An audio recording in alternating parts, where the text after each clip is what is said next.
बिस्मिल्लाहिर्रहमानिर्रहीम। Chapter 9.1 question number 2 first year mathematics.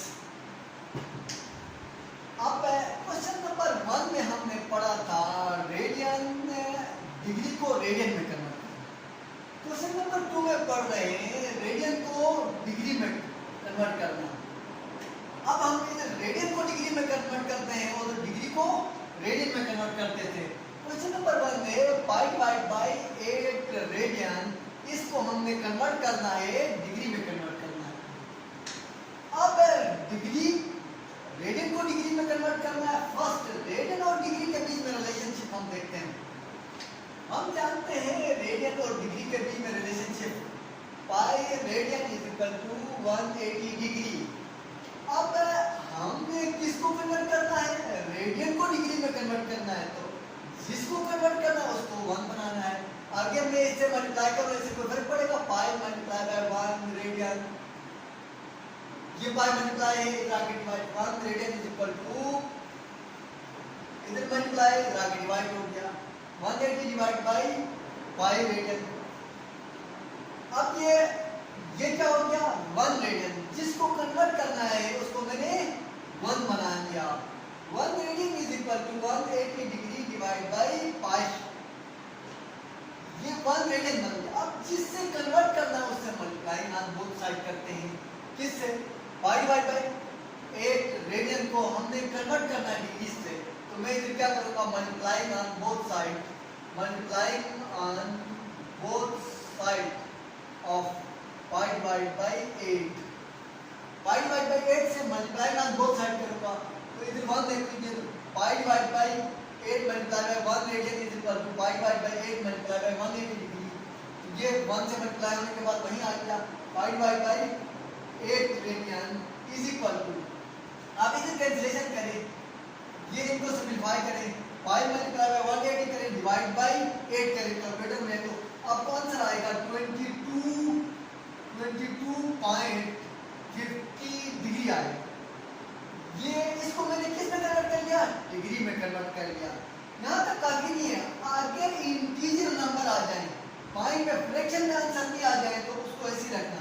अगर ये 50 नहीं होता 22 होता 22 डिग्री, यहाँ तक ही आंसर काफी था। अगर ये पाई में आंसर आ जाए, पॉइंट 50 आंसर आ जाए, तो फिर हमें क्या करना है? इस पॉइंट को कन्वर्ट करना है, फर्दर कन्वर्ट करना है। किसमें? अब ये डिग्री ये क्या है? 22.50 डिग्री है। अब ये 50 डिग्री को हमने मिनट्स में कन्वर्ट करना है। अगर मिनट्स में पॉइंट में आंसर आ जाए तो उसको सेकंड्स में कन्वर्ट करना है। अब देखिए मैं करवाता हूँ, 6.2 है, अगर इसको ऐसे लिख सकता हूँ 6 प्लस 0.2, इसको इसमें ऐड करें तो वही आता है। आपने क्या करना है? पॉइंट वाले को नंबर एग्जैक्ट लिखना है, ये जो आगे इंटीजर है उसकी जगह 0 लिखना है। अगर इस तरह लिखेंगे, इन दोनों को ऐड करेंगे तो यही बनता है 2.3 है। अब क्या करूंगा? 3 को z लिखूंगा, 2 को z लिखूंगा, प्लस लिखूंगा। अब इस इंटीजर की जगह यहाँ 0 बनाऊंगा, पॉइंट लगाऊंगा, ये आंसर आएगा। इसी तरह 4.2 है, कैसे लिखूंगा? 4 को z लिखूंगा प्लस 0.2 लिखूंगा और यहाँ पे इसकी जगह 0 लिखूंगा। इन दोनों को ऐड करूंगा तो ये आंसर आएगा। अब इसी तरह देखें, ये क्या है? 22.50 है, 22 को z लिखा प्लस ये पॉइंट की जगह पॉइंट से पहले 0 और ये जो पॉइंट के बाद जो वैल्यू है वही लिखा। इन दोनों को ऐड करूंगा तो ये आंसर आता है। अब मैंने ये क्या है? फुल इंटीजर फॉर्म में है। इंटीजर का मतलब फिर से मैं बताता हूँ। सपोज द इंटीजर, क्लास के स्टूडेंट्स क्या है? इंटीजर है। क्यों इंटीजर है? 22 स्टूडेंट्स हैं। मैं कहता हूँ 3 स्टूडेंट्स बाहर जाए, 3.2 स्टूडेंट्स बाहर जाए, कह सकता हूँ? नहीं, पॉइंट में नहीं कह सकता, फ्रैक्शन नहीं कह सकता हूँ। एग्जैक्ट वैल्यू जिसकी होती है वो इंटीजर कहलाता है। तो 22 ये क्या एग्जैक्ट वैल्यू है? ये क्या है? इंटीजर है। इसको मैंने कन्वर्ट नहीं करना है, ये जो फ्रैक्शन की वैल्यू, पॉइंट की वैल्यू, इसको मैंने कन्वर्ट करना है। अब 0.50 डिग्री है, इसको मैंने किस में कन्वर्ट करना है? मिनट्स में कन्वर्ट करना है। अब मिनट्स में कैसे कन्वर्ट करना है आपको पता है। 1 डिग्री इज इक्वल टू किसका बराबर है, 60 मिनट्स के बराबर है। अब मैंने किसको कन्वर्ट करना है, डिग्री को कन्वर्ट करना है। एज करके आप देखिए साइन एज है 1 degree is equal to 60 minutes. अब डिग्री को कन्वर्ट करना है, ये ऑलरेडी 1 है, multiplying on both side 0.50 degree multiply by 1 is equal to 0.50 multiply by 60 minutes. अब ये आंसर क्या आता है, इसको मल्टीप्लाई करने से, इन दोनों को मल्टीप्लाई करने से आता है कि 30 मिनट्स आंसर। हमेशा 0 के बाद ये नहीं लिखना है, 50 नहीं पढ़ा जाता है। हमेशा कैसे पढ़ना है, 0.50 पढ़ना है। 0.50 डिग्री आपने नहीं पढ़ना है। पॉइंट के बाद जो भी नंबर्स आते हैं उसको 1 by 1 पढ़ते हैं। 50 0.50 multiply by 1 is equal to 0.50 multiply by 60। अब इसको मल्टीप्लाई कर लिया तो क्या आ गया 30। ये फुल इंटीजर फॉर्म में आ गया, ये 22 डिग्री प्लस 30 मिनट्स। अब ये अगर इसी फॉर्म में लिखना चाहता हूँ, इस फॉर्म में लिखना चाहता हूँ, इसके बीच में कोई भी इवेंट नहीं है तो इसका मतलब एड है। तो 22 डिग्री प्लस 30 मिनट्स को इस तरह मैं लिख सकता हूँ, 30 मिनट्स। कोई बात नहीं, एडिशन की जगह ऐसा लिखते हैं। ये जब दो यूनिट्स के बीच में कोई भी साइन नहीं है तो हम समझते हैं एड है, समझते हैं। ये आपका एक क्वेश्चन का आंसर आ गया है। अब लास्ट पार्ट है इस क्वेश्चन का लास्ट पार्ट है 19 पाई डिवाइड बाय 22 डिग्री। अब आपको पता है इसी तरह 1 radian is equal to 180 divide by pi radian, और मल्टीप्लाई भी इससे करना है। इसे मल्टीप्लाई ऑन बोथ साइड करूंगा, मल्टीप्लाई ऑन बोथ साइड कर दिया, 1 के साथ मल्टीप्लाई किया तो ये आ गया, और इसके साथ मल्टीप्लाई किया तो यहाँ पे ये आ गया। मैंने डायरेक्ट कर लिया, आप भी डायरेक्ट कर सकते जब आप आदि बन जाएंगे। तो मैंने मल्टीप्लाई किया, पाई पाई कैंसिल हो गया, जिसको कन्वर्ट करना था उसको 1 बनाना था। तो 1 radian is equal to 180 degree divide by pi radian के बराबर है। इससे मल्टीप्लाई ऑन बोथ साइड करूंगा, दोनों साइड मल्टीप्लाई कर लिया, 1 के साथ मल्टीप्लाई कर लिया वही आ गया, और 180 डिवाइड बाय पाई के साथ कर लिया तो ये पाई पाई कैंसिल, और इनको मल्टीप्लाई करके इन दोनों को मल्टीप्लाई करके इससे डिवाइड कर दिया तो कैलकुलेटर में आंसर आ गया 106.875 डिग्री। ये आपका आंसर आ गया। आप देखें ये क्या है, इंटीजर की फॉर्म में, ये क्या है इस साइड की तरफ फ्रैक्शन की फॉर्म में। इसको कैसे लिख सकता हूँ, वही फिर से 160 प्लस 0.875 लिख सकते हैं। पॉइंट के बाद कोई एक जीरो बढ़ा के आप ये नंबर लिखें, इन दोनों को ऐड करें तो वही आंसर आता है, कोई फर्क नहीं पड़ता है। मैंने लिख लिया 106 डिग्री प्लस 0.875 डिग्री। अब इस डिग्री को मैंने कन्वर्ट करना है किसमें, मिनट्स में। फ्रैक्शन में जो भी वैल्यू आ जाए उसको हमने कन्वर्ट करना है किसमें, मिनट्स में। उसी तरीके से हम जानते हैं 1 degree is equal to 60 minutes multiply, इसको कन्वर्ट करना है, ये डिग्री को कन्वर्ट करना है मिनट्स में।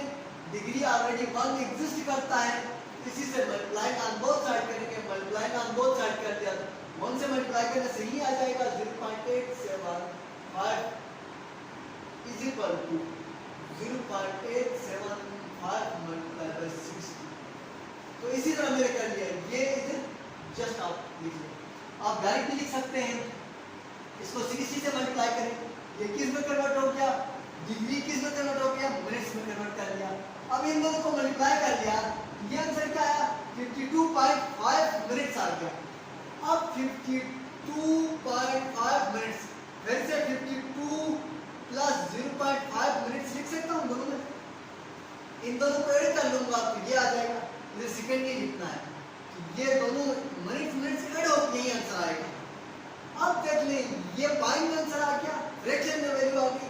इसको फिर से, ये इंटीजर है, इसको जेड रखेंगे, जो भी इंटीजर अब मिनट्स की फॉर्म में फ्रैक्शन की फॉर्म में आया है, इसको सेकंड्स में हमने कन्वर्ट करना है, सेकंड्स में कन्वर्ट करना है।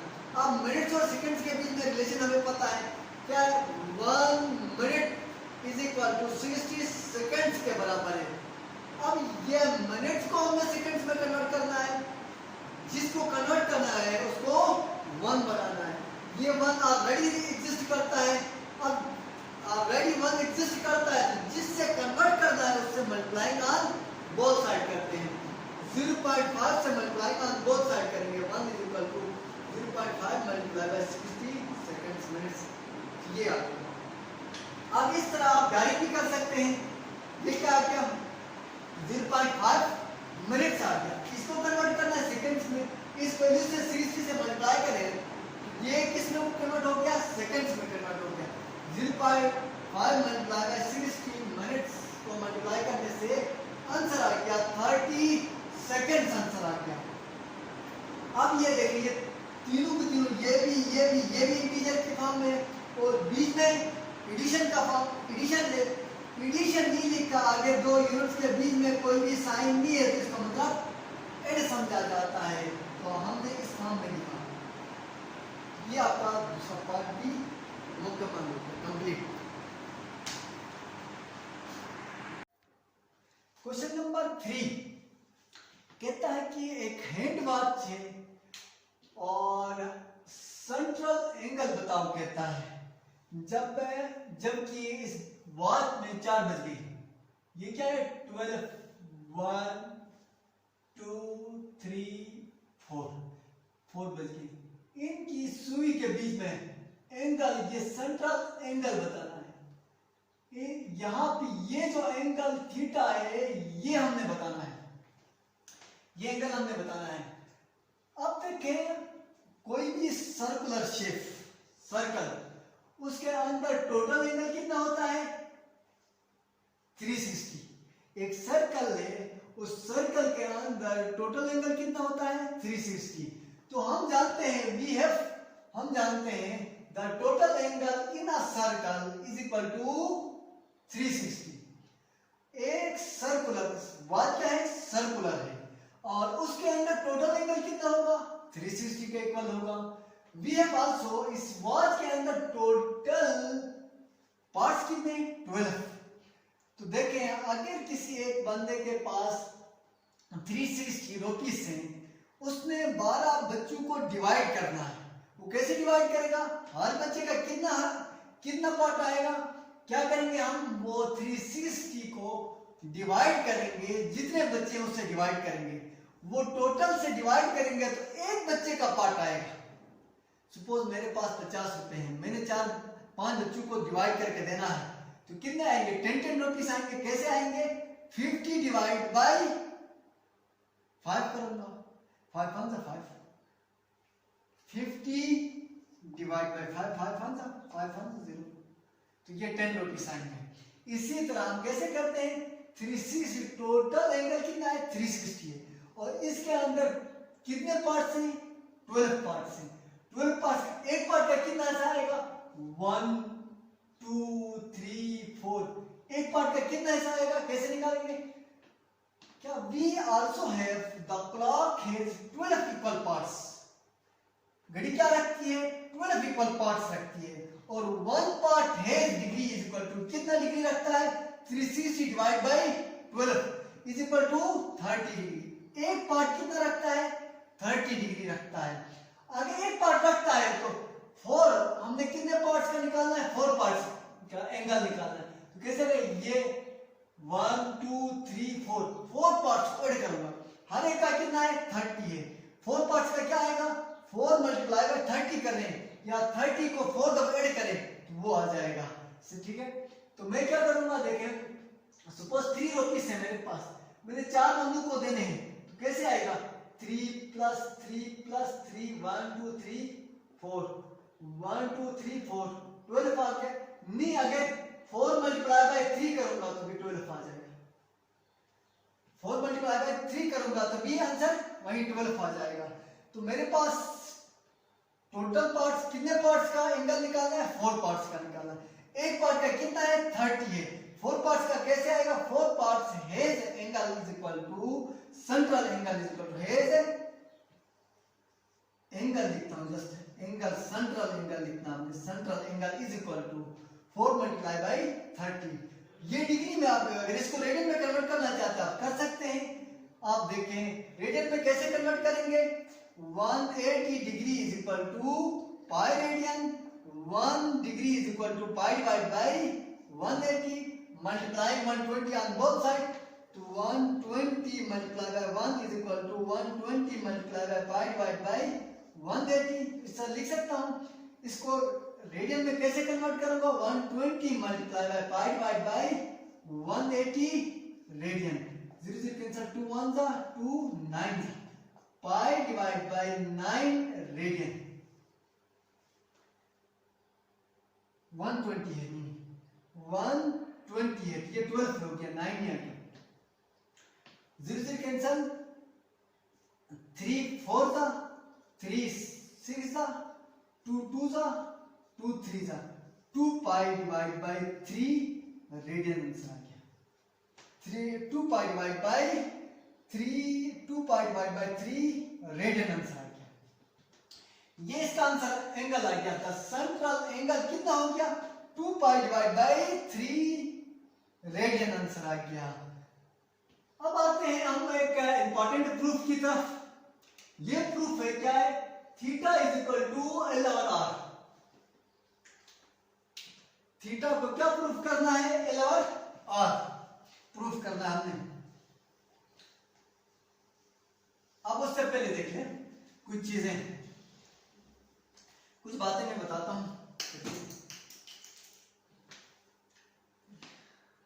ये क्या है? एक सर्कल है, ये एक सर्कल है, ये रेडियस आर है, ये क्या है? आर्क लेंथ एल है, ये एंगल क्या है? थीटा है, ये आर्क लेंथ एल है। इन तीनों के बीच में हमने रिलेशनशिप फाइंड करना है। तो ये फॉर्मूला है क्या? Theta is equal to L और आर। आर का एल का मतलब क्या है? Arc length. आर का मतलब क्या है? Radius of circle. थीटा का मतलब क्या है? एंगल, सेंट्रल एंगल है, सेंट्रल एंगल है। अब इन तीनों के बीच में रिलेशनशिप, अगर हमें एंगल फाइंड करना है, सेंट्रल, आर्क लेंथ और रेडियस गिवन है, तो इस फार्मूले के जरिए से हम कर सकते हैं। Theta is equal to L और आर के जरिए से कर सकते हैं। इसी तरह अगर हमारे पास एल गिवन, एल फाइंड करना है, थीटा गिवन है और रेडियस गिवन है, तो उसके जरिए से हम फाइंड कर सकते हैं। आपने याद कैसे रखना है? आपने इस फार्मूले को याद कैसे रखना है? देखें, थीटा मैंने लिखा सेंट्रल, ये सर्कल है, सेंट्रल एंगल ये थीटा है, ये एल है, ये आर है। Theta is equal to L और आर। थीटा सेंटर को, सेंट्रल एंगल पहले लिखा, थीटा एल ऊपर है, आर नीचे, ऐसे रखना है, जस्ट ऐसे पकड़ के ऐसे रखना है। अपर कौन सा है? एल है, लोअर कौन सा है? आर है। तो ये आंसर आ गया, ऐसे पकड़ के याद रखने के लिए। एल डिवाइड बाई आर, या ऐसे भी हो सकता है, ये यहाँ पे डिवाइड करके आपको मल्टीप्लाई हो गया, R theta is equal to L. अब इसको प्रूफ करना है हमें। अगर वो कहता है proof that theta is equal to L और आर, या कहता है L is equal to R theta कहता है, या theta is equal to L और आर कहता है, ये प्रूफ करने को कहता है, या कहता है L is equal to R theta, या कहता है find the relation between arc length and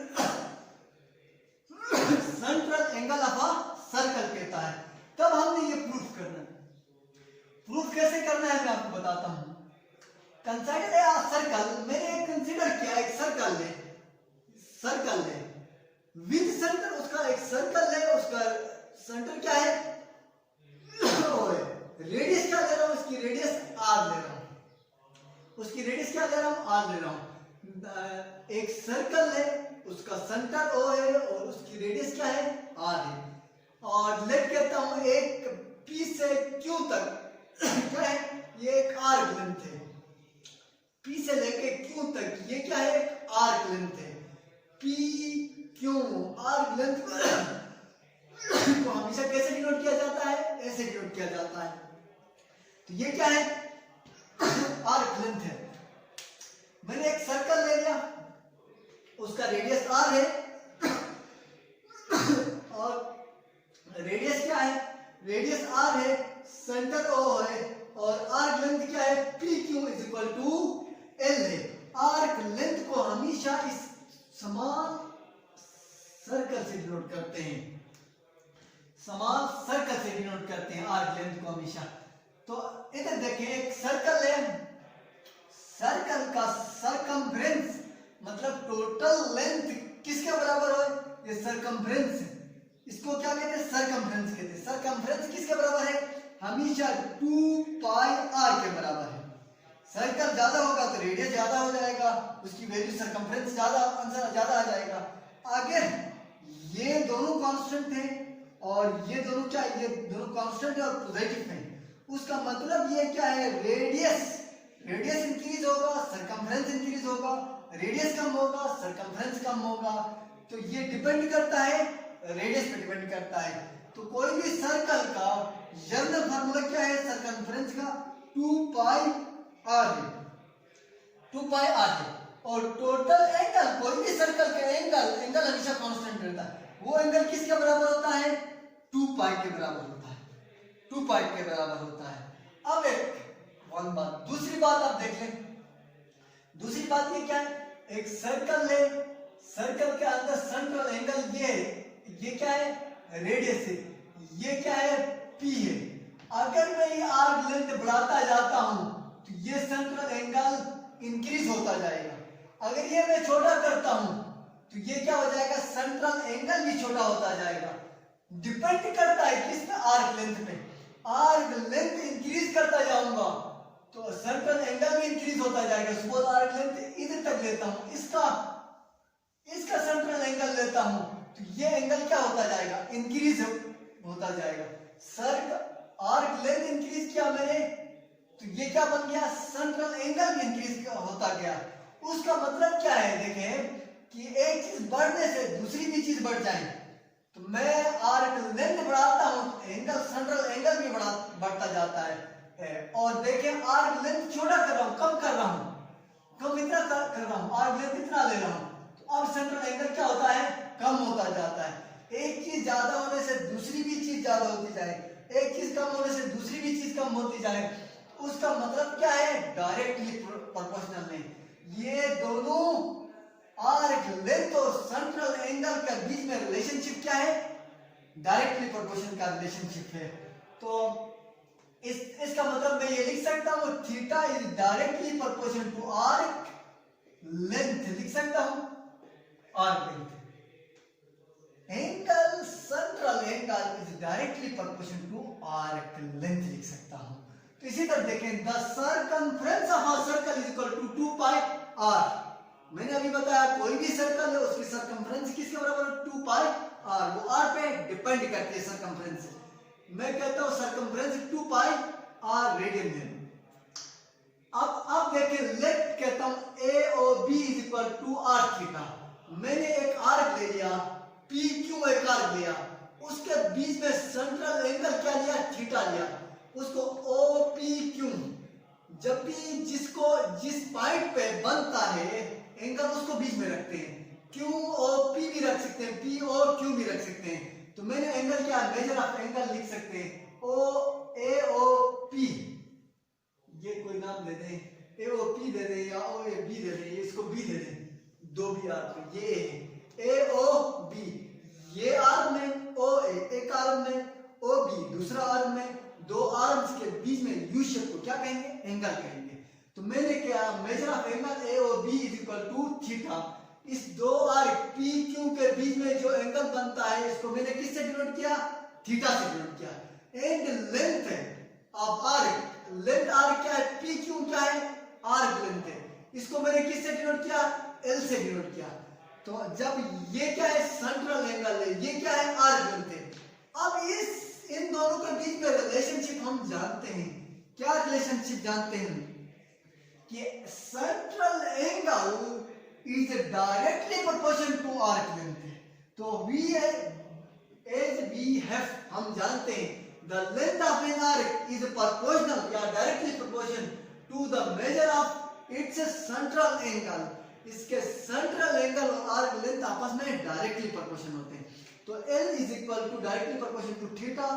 और दूसरी एक बात, दूसरी सरकमफ्रेंस क्या है, 2 pi is directly proportional to angle कौन सा किसके बराबर है, टोटल एंगल क्या है 2 पाई के बराबर है। 2 pi r is directly proportional to 2 pi के बराबर। अब इधर देखें, ये इक्वेशन 1 है, ये इक्वेशन 2 है, इन दोनों इक्वेशंस को मैं डिवाइड करता हूं। Divide equation 1 and 2 is equal भी लिख दे, कोई फर्क नहीं पड़ता है, प्रोपोर्शनल ही लिखें, कोई मसला नहीं है। तो लेफ्ट लेफ्ट के साथ डिवाइड किया, राइट राइट के साथ डिवाइड कर रहा हूं। ये इधर डिवाइड है, ये इधर मल्टीप्लाई। जब भी प्रोपोर्शनल की हट जाती है कांस्टेंट आता है, कांस्टेंट इधर क्या है 1 है, कुछ नहीं, कांस्टेंट क्या है 1 लिखते हैं। ये 2 पाई इधर आके मल्टीप्लाई हो गया, 2 पाई r मल्टीप्लाई हो गया, ये 2 पाई और ये 2 पाई कैंसिल हो गया। L क्या आंसर आ गया, L is equal to r theta. हमने जो प्रूफ करना था L is equal to r theta. अब थीटा L r इधर मल्टीप्लाई जाके डिवाइड हो जाएगा, तो ये आंसर क्या है, theta is equal to L over r, L over r। तो या ये क्वेश्चन ये भी है, ये प्रूफ करने के लिए आए तो ये करें, ये प्रूफ करने के लिए आए तो ये करना है। फिर से मैं बताता हूं कि theta is equal to L over r, arc length and central angle और रेडियस के बीच में रिलेशनशिप हम फाइंड करने जा रहे हैं, theta is equal to L over r। ये प्रूफ करने को कहता है, या ये L is equal to r theta आपको प्रूफ करने को कहे तो आपने क्या करना है, कंसाइडर ऑफ अ सर्कल, हमने एक सर्कल लिया, उसका सेंटर क्या है O है, सेंटर O है, और सरकमफ्रेंस, कोई भी सर्कल का सरकमफ्रेंस किसके बराबर होता है 2 पाई r के बराबर होता है। मैंने कहा the circumference of a circle is equal to 2 pi r radian. Left एक आर्क लेंथ लेता हूं, उस आर्क लेंथ के बीच में सेंट्रल एंगल क्या लेता हूं, थीटा लेता हूं। Let AOB measure of angle is equal to theta ले रहा हूं, और एक आर्क लेंथ क्या है PQ is arc length of a circle is equal to L ले रहा हूं, लेट कर। अब हम आर्क लेंथ और सेंट्रल एंगल के बारे में रिलेशनशिप हम जानते हैं, वो क्या है आपस में प्रोपोर्शनल नहीं, डायरेक्टली प्रोपोर्शनल नहीं। तो L is directly proportional to theta हम जानते हैं, और 2 pi circumference is equal to 2 pi के बराबर, 2 pi r is equal to 2 pi. Equation 1 और इक्वेशन 2 को डिवाइड करें, divide equation 1 and 2, L divide by 2 pi is equal to r theta divide by 2 pi. 2 ये इधर डिवाइड में इधर आके मल्टीप्लाई हो गया, ये दोनों कैंसिल हो गए, तो ये क्या हो गया L is equal to r theta. ये अगर थीटा के बीच में रिलेशनशिप फाइंड करना चाहते हैं तो r इधर आके डिवाइड हो जाएगा, L divide by r is equal to theta.